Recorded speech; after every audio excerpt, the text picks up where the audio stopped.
ಮುಂದಿನ ಲೋಕಸಭಾ ಕ್ಷೇತ್ರವನ್ನ ನೋಡೋದಾದ್ರೆ ಹಾವೇರಿ ಲೋಕಸಭಾ ಕ್ಷೇತ್ರ ಇದು ಬಿಜೆಪಿಯ ಭದ್ರಕೋಟೆ ಎನಿಸಿಕೊಂಡಿರುವಂತ ಕ್ಷೇತ್ರ.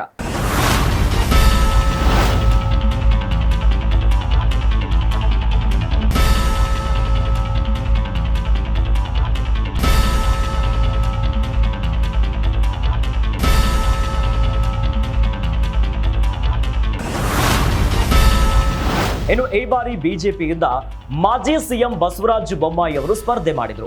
ಬಸವರಾಜ ಬೊಮ್ಮಾಯಿ ಅವರಿಗಂತೂ ಈ ಒಂದು ಕ್ಷೇತ್ರವನ್ನ ಗೆಲ್ಲೋದು ನಿಜವಾಗ್ಲೂ ಕೂಡ ಒಂದು ನಿರ್ಣಾಯಕವಾಗಿತ್ತು. ಇನ್ನು ಹೈಕಮಾಂಡ್ ಕೂಡ ಇವರ ಮೇಲೆ ಬಹಳಷ್ಟು ಭರವಸೆಯನ್ನ ಇಟ್ಟು ನಂಬಿಕೆಯನ್ನ ಇಟ್ಟು ಈ ಕ್ಷೇತ್ರದಿಂದ ಸ್ಪರ್ಧೆ ಮಾಡಲಿಕ್ಕೆ ಬಿಟ್ಟಿದ್ರು. ಅಂತೂ ಎಂತೂ ಸಿಎಂ ಬಸವರಾಜ್ ರಿಟೇಕ್. ಮಾಜಿ ಸಿಎಂ ಬಸವರಾಜ ಬೊಮ್ಮಾಯಿ ಅವರು ಈ ಬಾರಿ ಭರ್ಜರಿಯಾಗಿ ಗೆದ್ದಿದ್ದಾರೆ. ಇನ್ನು ಕಾಂಗ್ರೆಸ್ನ ಆನಂದ ಸ್ವಾಮಿ ಗದ್ದ ದೇವರ ಮಠ ವಿರುದ್ಧ ರಿಟೇಕ್.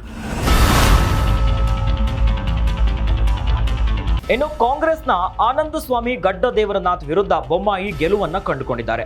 ಸುಮಾರು 43,000 ಮತಗಳ ಅಂತರದಲ್ಲಿ ಗೆದ್ದಿದ್ದಾರೆ.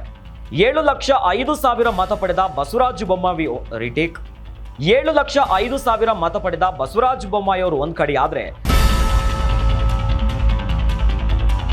6,62,000 ಮತ ಪಡೆದು ಕಾಂಗ್ರೆಸ್ನ ಆನಂದ ಸ್ವಾಮಿ ಅವರು ಈ ಬಾರಿ ಸೋಲನ್ನ ಕಂಡುಕೊಂಡಿದ್ದಾರೆ.